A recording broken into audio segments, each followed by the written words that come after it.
दुइए गो रोटी के करहनमा सुगानवा बहरवा गइले राम।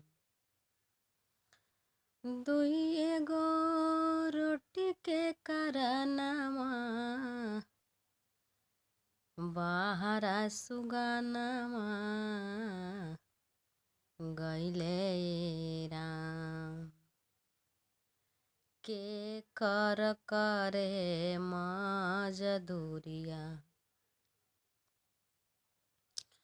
के कर करे मजदूरिया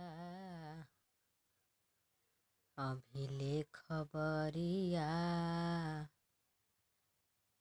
ना पेठले राम।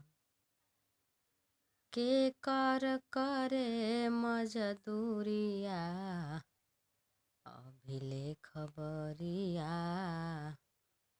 ना पेठले राम। सुगना के बिना निक लागे ना अंगनमा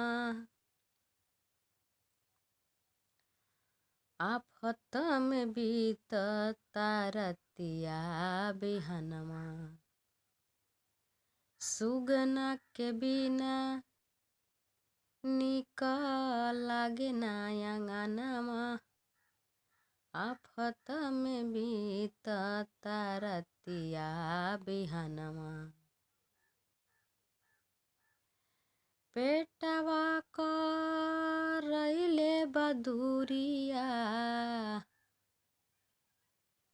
अरे पेटवा करैले बदुरिया विदेश के डगरिया धरैले राम। के कर करे मजदूरिया के कर करे मजदूरिया अभी ले खबरिया ना अइले राम।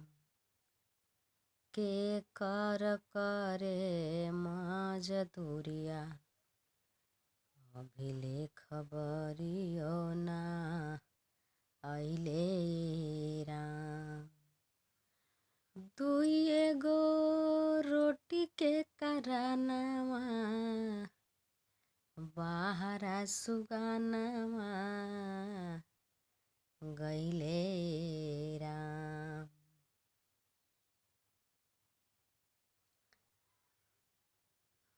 के कर करे मजदूरिया अभी ले खबरियो ना अइले राम। कैसे बनावत हुई है उहो भोजनमा नैखन सयान मोरे।